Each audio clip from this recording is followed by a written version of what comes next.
Hello everyone, welcome to लक्ष्य classes.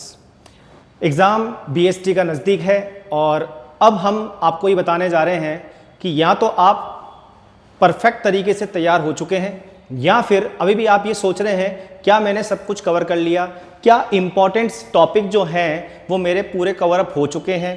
कुछ बच्चे जो अभी तक भी ये सोच रहे हैं कि कुछ इंपॉर्टेंट मिल जाए तो पढ़ लें, अपनी पढ़ाई थोड़ी सी कर लें, तो आज की वीडियो आपके लिए है। हम यहाँ डिस्कस करने जा रहे हैं बीएसटी के कुछ इंपॉर्टेंट टॉपिक्स जो आपको एग्जाम में जाने से पहले जरूर पढ़ के जाने हैं। और आप ये कह सकते हैं कि जो टॉपिक्स हम यहाँ डिस्कस करने वाले हैं वो आपके एग्जाम के 80% सिलेबस को लगभग कवर भी करता है और ये मान लीजिए कि 80% पेपर लगभग इस टॉपिक्स में से आने वाला है। अब आपको यहाँ पर ज़्यादा कुछ नहीं करना है। कुछ स्टूडेंट्स जो बहुत कुछ पढ़ चुके हैं, ऑलरेडी रिवीजन के लास्ट दौर में हैं, आपको करना सिर्फ ये है कि आपको चेक करना है कि ये टॉपिक्स मैंने कवर कर लिए। और जो स्टूडेंट्स अभी तक पूरा टॉपिक सिलेबस कवर नहीं कर पाए हैं, तो हमारे यहाँ पर जो टॉपिक्स हम आपको बता रहे हैं वो आप पूरे भी नहीं पढ़ के जा रहे हैं। तो आपके जो फेवरेट चैप्टर्स हैं, जो आपको अच्छे लगते हैं, जो आपको लगता है कि मैं जल्दी से कवर अप कर सकता हूं, तो उन चैप्टर्स के जो इंपॉर्टेंट टॉपिक्स हैं जो हम यहां बताने जा रहे हैं वो आपको जरूर करके जाने हैं। तो ज़्यादा टाइम खराब नहीं करते, आपका स्टार्ट करते हैं हमारे फर्स्ट चैप्टर के साथ।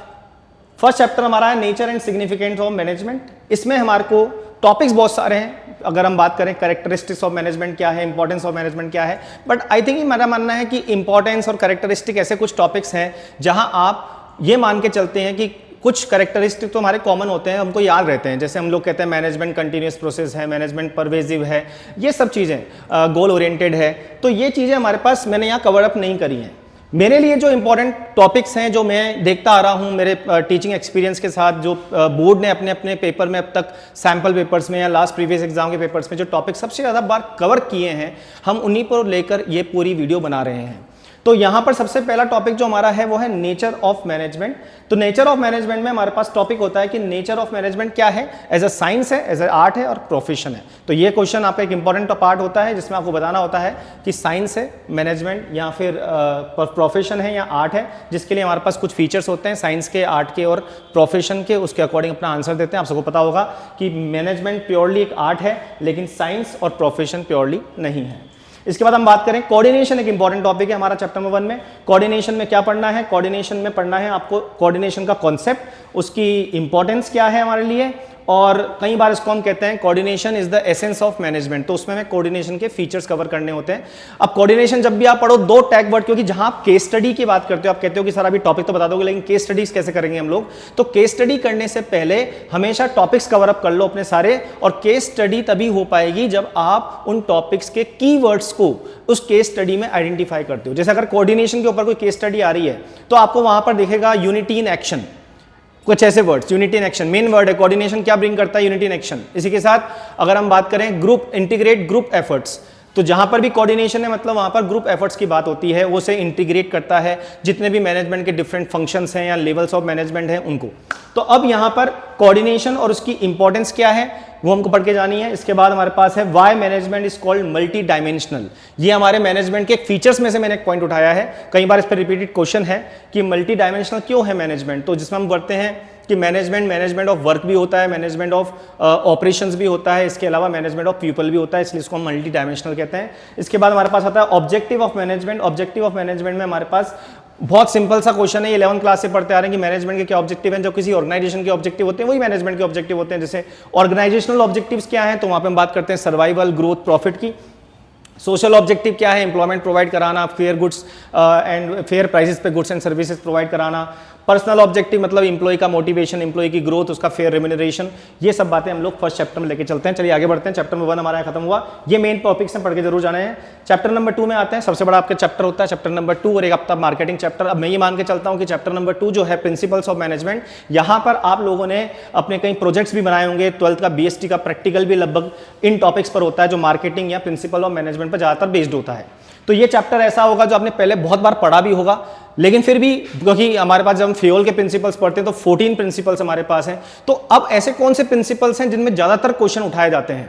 तो प्रिंसिपल्स हैं जैसे discipline, unity of command, unity of direction, subordination of individual interest to general interest, scalar chain, order, equity, initiative, and esprit de corps. इसके बाद अगर हम बात करें टेलर के प्रिंसिपल्स की, तो टेलर के प्रिंसिपल हमारे पास मेनली 4 हैं, 3 मैंने यहां बताए हैं, science not rule of thumb, इसके बाद harmony not discord and development of each and every person to his or her greatest efficiency and prosperity. इसके बाद हमारे पास आती हैं टेक्निक्स, साइंटिफिक टेक्निक जो टेलर साहब ने हमें बताई हैं, उसमें भी कौन कौन सी टेक्निक आपको पढ़नी है, एक तो फंक्शनल फॉर्मेनशिप, एक motion study, fatigue study and differential piece wage system. ये जरूर करके जाएं। अब ये टॉपिक, ये चैप्टर ही अपने आप में बड़ा इंपॉर्टेंट है और चैप्टर भी बड़ा लेंदी है, तो इसमें से सेलेक्ट करना एक बहुत बड़ा टिपिकल टास्क होता है, लेकिन फिर भी जो पास्ट एक्सपीरियंस है, जो हमारा जो पेपर आए हैं उसके हिसाब से मैंने आपके सामने कुछ प्रिंसिपल्स और टेक्निक्स बताई हैं। इसके बाद चलते हैं चैप्टर नंबर 3 की तरफ। बिजनेस एनवायरनमेंट, छोटा सा चैप्टर है, बड़ा सिंपल सा चैप्टर है। बिजनेस एनवायरनमेंट में आपको पता है केस स्टडी क्वेश्चन आता है हमारे पास, और वो बनता है क्वेश्चन किसमें से, जो डायमेंशंस ऑफ बिजनेस एनवायरनमेंट है उसमें से बनता है। हमारे पास लीगल डायमेंशन है, पॉलिटिकल, एनवायरनमेंट, इसके बाद टेक्नोलॉजिकल और उसके बाद इकोनॉमिकल, ये सारे जो डायमेंशंस हैं उसके बेस पे कोई केस स्टडी क्वेश्चन बनता है। और इसके अलावा हमारे पास बिजनेस एनवायरनमेंट का जो इंपॉर्टेंस है, हमें बिजनेस एनवायरनमेंट क्यों स्कैन करना चाहिए, तो हमें इसलिए स्कैन करना चाहिए, आपने पढ़ा होगा कि इससे हमें अर्ली वार्निंग थ्रेट्स जो होते हैं उसके वार्निंग्स मिल जाती हैं, अलार्म मिल जाता है। इसके अलावा अगर हम बात करें तो हम लोग जो है फर्स्ट मूवर एडवांटेज ले सकते हैं। ऐसे कई तरह के एडवांटेज हैं, 2-4 पढ़ के जाएंगे, 4 पॉइंट भी बहुत है कवर करने के लिए। इसके बाद चलते हैं आगे चैप्टर नंबर 4 की तरफ। प्लानिंग एक इंपॉर्टेंट चैप्टर है। प्लानिंग में कुछ क्वेश्चन ऐसे हैं जो मोस्ट रिपीटेटिव क्वेश्चन है, बोर्ड बार बार पूछता है, जैसे लिमिटेशंस ऑफ प्लानिंग क्या होती है, प्लानिंग की प्रोसेस क्या होती है, केस स्टडी क्वेश्चन आता है मोस्टली प्लानिंग की प्रोसेस पर। इसके बाद इंपॉर्टेंस ऑफ प्लानिंग क्या है, और अब यहाँ बच्चा बड़ा कंफ्यूज होता है क्योंकि टाइप्स ऑफ प्लान बच्चों को बड़ा बोरिंग टॉपिक लगता है, एक बड़ा ही डिस्क्रिप्टिव टॉपिक है, तो आपको ज़्यादा प्लान नहीं पढ़ने, इसमें ज़्यादातर क्वेश्चन एमसीक्यू टाइप ही पूछा जाता है। एमसीक्यू में भी आप अगर चाहो तैयार करना इस टॉपिक को, तो वैसे मैं ज़्यादा प्रीफर नहीं करता इस टॉपिक को तैयार करना, अगर आप केवल एक सेलेक्टिव स्टडी की तरफ जा रहे हैं तो। फिर भी टाइप्स ऑफ प्लान में आप ले लें ऑब्जेक्टिव, स्ट्रेटेजी प्लान, रूल और बजट, ये काफ़ी है, 4 पढ़ लें, बहुत है। चैप्टर नंबर 5 की तरफ चलते हैं। ऑर्गेनाइजिंग चैप्टर है हमारा।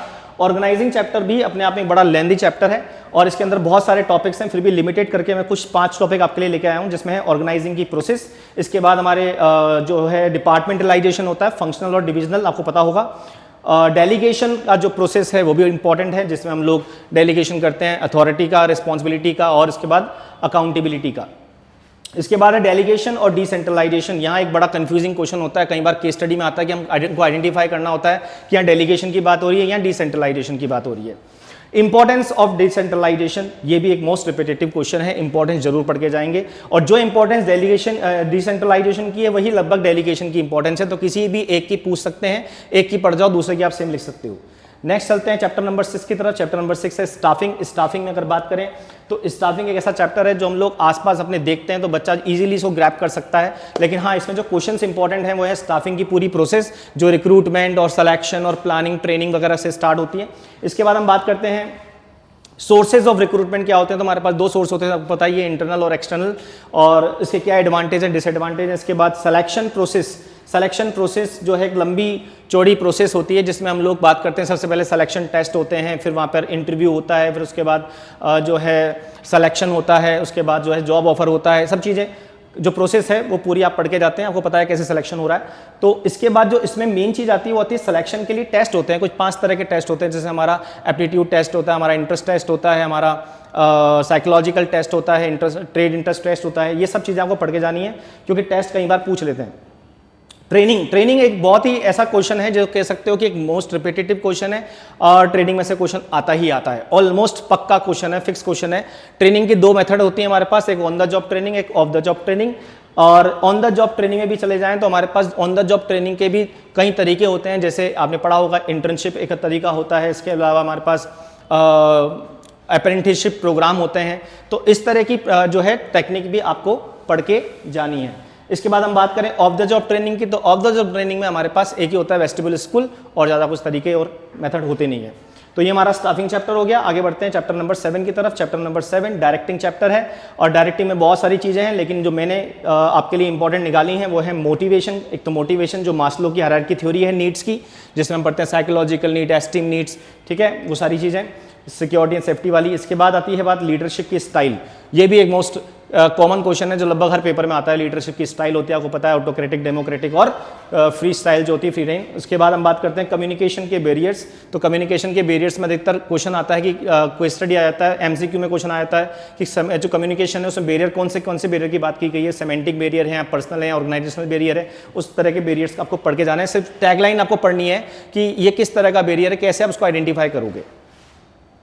इसके बाद बात करते हैं चैप्टर कंट्रोलिंग की। ये हमारा पार्ट ए खत्म होने वाला है, लास्ट चैप्टर है कंट्रोलिंग। कंट्रोलिंग में हम लोग बात करें तो प्रोसेस ऑफ कंट्रोलिंग एक इंपॉर्टेंट टॉपिक है। कंट्रोलिंग कैसे होती है आपको सब पता है। पहले हम लोग स्टैंडर्ड्स बनाते हैं, स्टैंडर्ड्स के बाद एक्चुअल परफॉर्मेंस को कंपेयर करते हैं।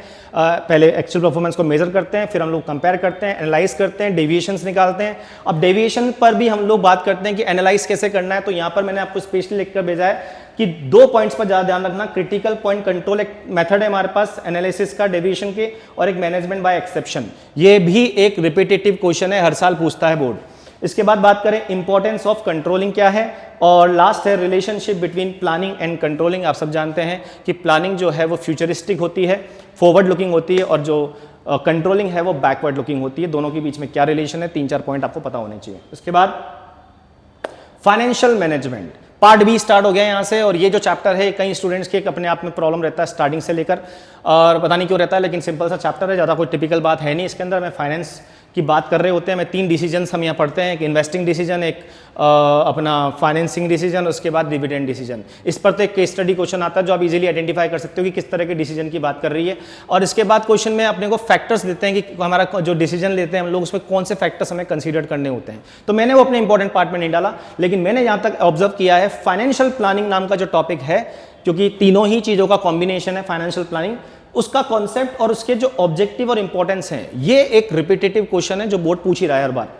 इसके बाद बात करें कैपिटल स्ट्रक्चर, हमारे पास एक टॉपिक है जिसमें बच्चे थोड़ा सा घबराते हैं क्योंकि थोड़ा सा न्यूमेरिकल पार्ट हमारे बीएसटी में आता है, जिसमें हमें ईपीएस कैलकुलेट करना होता है कि हमें डिसीजन लेना होता है कि हम डेब्ट से पैसा लाएं या इक्विटी से पैसा लाएं। तो हम लोग ट्रेडिंग ऑन इक्विटी की तरफ चलते हैं। ट्रेडिंग ऑन इक्विटी का मतलब है कि पैसा आपको वहीं से लाना है जो कि आपके शेयर होल्डर की वेल्थ को बढ़ाए। तो इसका एक छोटी सिंपल सा हमने टेक्निक पढ़ी हुई है कि अगर आपका आरओआई आपके इंटरेस्ट के रेट से अगर ज़्यादा है तो आप डेब्ट को प्रीफर करें, और आपका आरओआई अगर लेस देन आपकी कॉस्ट ऑफ डेब्ट है तो इस केस में फिर आप पैसा इक्विटी से लेकर आएं। तो उसकी एक न्यूमेरिकल पार्ट होता है जिसके हम कैलकुलेशन करके ईपीएस पे इफेक्ट दिखाते हैं कि किस डिसीजन में हमारा ईपीएस ज्यादा आ रहा है और किस डिसीजन में हमारा ईपीएस कम आ रहा है। इसके बाद बात करते हैं हमारे पास इसमें आता है फैक्टर्स अफेक्टिंग कैपिटल स्ट्रक्चर। तो कैपिटल स्ट्रक्चर में हम लोग डेब्ट रखें या इक्विटी रखें तो फैक्टर्स होते हैं कि डेब्ट इज मोर रिस्की, और अगर बात करें तो फिक्स्ड ऑपरेटिंग कॉस्ट होती है डेब्ट के साथ, लेकिन इक्विटी अगर आप लोग कंट्रोल कंसीडरेशन अपने पास रखना चाहते हैं तो आप डेब्ट से पैसा लाते हैं। इक्विटी आप सब ला सकते हैं जब आप कंट्रोल अपना शेयर करना चाह रहे हैं। तो कुछ एक फैक्टर्स हैं जो आपको फाइनेंसिंग डिसीजन में मिल जाएंगे, इसलिए मैंने फैक्टर्स अलग से कवर ना करके इसी टॉपिक में कवर कर लिए हैं। इसके बाद हमारे पास आता है फिक्स्ड एंड वर्किंग कैपिटल।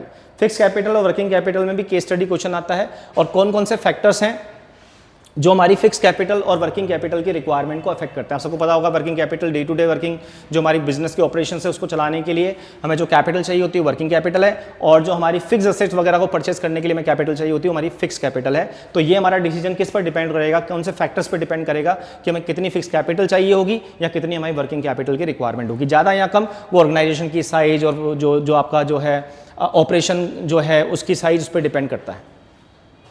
आगे बढ़ते हैं चैप्टर नंबर 10 की तरफ, फाइनेंशियल मार्केट। ये चैप्टर बहुत समेट लिया सीबीएसई ने, वैसे ही बहुत कम चीज़ें हैं इसके अंदर पूछने के लिए। पहले बहुत सारी थी, प्राइमरी मार्केट, सेकेंडरी मार्केट, अब उतना इंपॉर्टेंट नहीं है क्योंकि अगर क्वेश्चन आ भी जाता है तो वो एमसीक्यू टाइप भी क्वेश्चन आएगा, लेंदी क्वेश्चन आता नहीं है। अगर हम बात करें मेन टॉपिक्स की, जो कन्फर्म टॉपिक है वो है फंक्शन, या तो स्टॉक एक्सचेंज के फंक्शन आपसे पूछेंगे या सेबी के फंक्शन आपसे पूछेंगे, जरूर पूछेंगे, किसी एक के फंक्शन आपसे पूछेंगे। और सेबी के फंक्शन में प्रोटेक्टिव फंक्शन, डेवलपमेंटल फंक्शन और रेगुलेटरी फंक्शन होते हैं, 3 फंक्शन होते हैं, इसमें से कोई भी आपसे पूछा जा सकता है। तो स्टॉक एक्सचेंज के या सेबी के फंक्शन जरूर पढ़ के जाएं। एक अपना ट्रेडिंग प्रोसीजर होता है कि हम लोग शेयर मार्केट में कैसे ट्रेडिंग करते हैं। तो ये आज के टाइम में सब लोग जानते हैं कि पहले हम लोग ब्रोकर सेलेक्ट करेंगे, पैन नंबर अप्लाई करेंगे, फिर ब्रोकर सेलेक्ट करेंगे, फिर उस पर ऑर्डर प्लेस करेंगे, वो सारी चीज़ें कंटिन्यू होती रहेंगी। इसके बाद बात करते हैं चैप्टर नंबर 11 की तरफ। चैप्टर नंबर 11 मार्केटिंग है। अगेन ये वो चैप्टर है जिस पर आपने अपना प्रोजेक्ट बनाया होगा, तो मार्केटिंग के बारे में बहुत कुछ पता होगा आपको। लेकिन फिर भी अगर मैं इंपॉर्टेंट बात करूं तो मार्केटिंग की फिलोसॉफीज है हमारे पास, मार्केटिंग की हमारे पास फिलोसॉफीज होती हैं 4-5, वो आपको पढ़ के जानी है। प्रोडक्ट कॉन्सेप्ट का, प्रोडक्शन कॉन्सेप्ट, सेलिंग कॉन्सेप्ट आपको याद होगा, इसके बाद मार्केटिंग के फंक्शंस, मार्केटिंग की पूरी प्रोसेस की मार्केटिंग में हम क्या क्या करते हैं, मार्केट रिसर्च से लेकर जो है आफ्टर सेल सर्विस तक। इसके बाद बात करें ब्रांडिंग, ब्रांडिंग में बहुत ज़्यादा क्वेश्चन आते हैं केस स्टडी करके, और इसके बाद ब्रांडिंग के एडवांटेज भी पूछी जाती है, कस्टमर या कंज्यूमर्स के लिए क्या एडवांटेजेस और बिजनेसेस के लिए क्या एडवांटेजेस हैं। इसके बाद बात करें factors affecting pricing decision, pricing के ऊपर जैसे आपने टॉपिक होता है इसके अंदर हमारा वो होता है क्या, मार्केटिंग मिक्स। मार्केटिंग मिक्स में हम लोग बात करते हैं प्रोडक्ट की, प्लेस की, प्रमोशन की और प्राइसिंग की। तो प्राइसिंग पर मैंने क्वेश्चन बना दिया कि प्राइसिंग के लिए अधिकतर क्वेश्चन पूछ लेते हैं कि जब आप किसी अपने प्रोडक्ट की प्राइस डिसाइड करोगे तो क्या क्या फैक्टर्स कंसीडर करोगे, कॉम्पिटिटर की प्राइस हो गई, आपकी कॉस्ट हो गई, ऑब्जेक्टिव हो गया, मार्केटिंग की टेक्निक हो गई, ये सब बातें इसमें आती हैं। इसके बाद आती है sales promotion and public relation. जब मैंने बात करी है यहाँ पर प्रमोशन की, तो प्रमोशन में मैंने 4 तरीके होते हैं प्रमोशन के, आपको पता है, एडवर्टीजमेंट होता है, सेल्स प्रमोशन होता है, पब्लिक रिलेशन होता है, पर्सनल सेलिंग होती है। पर्सनल सेलिंग वगैरह कम पूछी जाती है, एडवर्टीजमेंट के बारे में आपको पता ही होता है कि हमेशा पेड बेसिस पर होता है। ज़्यादातर सेल्स प्रमोशन और पब्लिक रिलेशन पर ज़्यादा फोकस किया जाता है बोर्ड के एग्जाम्स में। लास्ट चैप्टर हमारा कंज्यूमर प्रोटेक्शन। कंज्यूमर प्रोटेक्शन में क्या क्या टॉपिक्स हमारे इंपॉर्टेंट हैं, तो rights and responsibility of consumer, मतलब मेरे हिसाब से ये ऐसा चैप्टर है जो आप बहुत ईजिली, आराम से ईजिली कर सकते हो, और एक स्कोरिंग चैप्टर भी है। इसके बाद रेड्रेसल एजेंसीज क्या क्या है हमारे पास हैं, जहाँ जहाँ अपनी कंप्लेन कर सकते हैं, पढ़ा होगा आपने, नेशनल लेवल पर, स्टेट लेवल पर। इसके बाद हम बात करते हैं रेमेडीज अवेलेबल। आप कस्टमर हैं और आपके साथ अगर कुछ गलत होता है तो आप क्या क्या रेमेडीज ले सकते हैं, क्या क्या रेमेडीज क्लेम कर सकते हैं, किसी का प्रोडक्ट बंद करवा सकते हैं, एक्सचेंज करा सकते हैं, कंपनसेशन ले सकते हैं। तो क्या क्या रेमेडीज आपके पास अवेलेबल है, वो सारी रेमेडीज आपको पढ़ के जानी है। बहुत सारी हैं, करीबन 6 से 7 आपको पढ़ के जानी है। तो ये हमारा चैप्टर नंबर 12 है। बस आपको ध्यान रखना है कि ये जो टॉपिक मैंने आपको बताए हैं, क्या ये हमने कवर किए हैं। अगर हमने कवर किए हैं तो आप ये मान के चलिए कि आपने 80% सिलेबस कम से कम कवर कर लिया है, और 80% पेपर आपको मिलने वाला है इन्हीं टॉपिक्स में से। अब बात करें, आगे भी हम लोग ऐसे ही टॉपिक्स आपको डालते रहेंगे, इकोनॉमिक्स के लिए भी, अकाउंटेंसी के लिए भी। अभी लेते हैं इतना ही। Best of luck for your exam. Thank you.